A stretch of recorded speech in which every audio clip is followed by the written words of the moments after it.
Detective Alicia Brooks never planned for drama that afternoon. She had clocked out early, picked up her 7-year-old son from school, and swung by the grocery store. It was supposed to be a quiet evening. Cook dinner, help him with homework, maybe end the night with cartoons and laughter.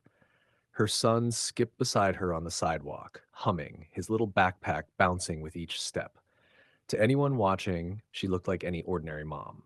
But peace has a way of attracting storms. As she adjusted the grocery bags in her arms, a patrol car crawled past slowly, then stopped. A white officer climbed out, sunglasses perched on his face, his jawline tight with arrogance. His eyes dragged over her body in a way that made her skin crawl, like she was prey, not a person.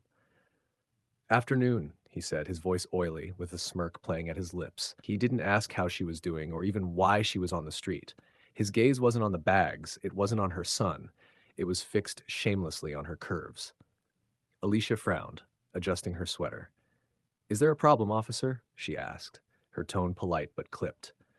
The officer tilted his head, chewing on his words before letting them drip like poison. "Depends. I've never been with a black woman before. They say y'all built different. Guess I'll find out today." The world froze for a second. Her son blinked in confusion, not fully understanding the venom behind the words, but feeling his mother's grip tighten around his small hand. Passersby slowed down, sensing tension, but not yet the depth of what was unfolding. Alicia's heart pounded, not with fear, but with rage building steadily in her chest. Because this wasn't a traffic stop. It was the beginning of an attempted humiliation. The officer stepped closer, his boots heavy against the pavement. He towered over her deliberately, puffing his chest as though his badge gave him the right to invade her space. His smile widened, a predator's grin, the kind of look that told everyone watching he wasn't here to serve and protect. He was here to dominate. "Drop the bags," he ordered, his tone low but laced with authority. When she hesitated, he leaned in, his eyes flicking down her body shamelessly. "Don't be shy. Lift your sweater. Let me see what you're working with." Alicia's son gasped. "Mommy?" he whispered, confusion and fear mixing in his small voice. She pulled him close to her side, her jaw tightening. "Officer, that's not appropriate. I don't know what game you're trying to play." "Game?" He cut her off with a mocking laugh. "Sweetheart, this ain't no game. You think walking around here looking like that don't get a man curious? I told you, I ain't ever had a black woman. And now," he dragged out the pause, his eyes burning with wickedness, "I got the chance." A couple nearby stopped in their tracks, eyes widening. One pulled out a phone discreetly, angling it toward the scene. The officer didn't care. He leaned even closer, his voice dropping into a whisper meant to humiliate. "Come on, baby. Just a peek. No one has to know." Alicia's son clutched her leg tighter, trembling. The officer saw the fear in the boy's eyes and smirked, as though that fear gave him more power. That was the breaking point. Alicia's breath steadied, her patience thinning. Her rage was no longer just about herself, about the little boy witnessing his mother being degraded. The cop thought he had her cornered, but he was about to regret every word. The officer licked his lips, waiting for submission, waiting for her to cave under the weight of his badge and arrogance. He was too blind, too drunk on his own power to notice the change in Alicia's eyes. She let her grocery bags drop to the ground, the sound echoing against the pavement. Her son flinched, but she gave him a gentle squeeze on the shoulder, a silent message.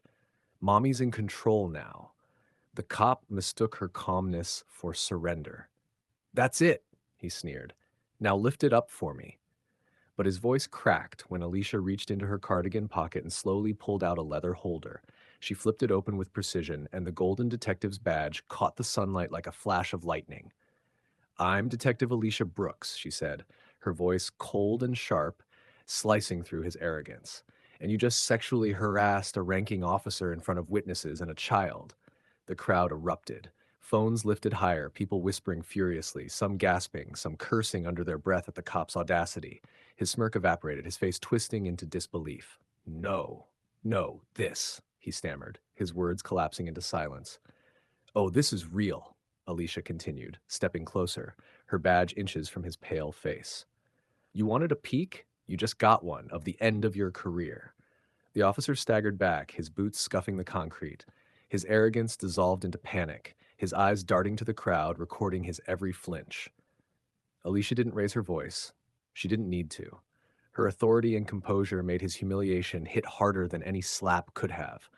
The predator had just been exposed, and the prey he thought he cornered, she was the one holding the leash now. The officer's chest heaved, his confidence shattered into pieces. The swagger was gone. All that remained was a man stripped of power, standing exposed before the very crowd he thought would cheer his authority. Now they were staring with disgust. Phones captured every second, their lenses immortalizing his downfall. Alicia adjusted her sweater, her eyes never leaving him. "You thought today was about me," she said calmly, "but it's about you. About how far you'd abuse your badge, about how you'd weaponize racism, lust, and arrogance just to humiliate a mother in front of her child." Her son's small fingers slipped into hers. He wasn't afraid anymore. His eyes were shining with pride. "Mommy's a hero," he whispered, loud enough for people nearby to hear. The crowd murmured in agreement, some even clapping softly, the sound cutting through the heavy silence. The cop swallowed hard, sweat dripping down his temple. He tried to mumble an excuse, but Alicia raised her hand, silencing him with a single gesture of command. "Save it. Internal Affairs will want to hear it, and so will my attorney." The crowd gasped. The cop froze, realizing there was no escape. His name, his face, his shame, everything was already circling online. He had harassed the wrong woman. Alicia bent down, picked up her grocery bags, and looked at him one last time. "You wanted to see what a black woman looks like? Look carefully. This is what strength, dignity, and justice look like." With her son at her side, she walked away tall, leaving the disgraced officer trembling, pale, and powerless. This is Golden Stories. If you're new here, don't forget to like, comment, and share, because it's always fun here, and trust me, you don't want to miss what's coming next.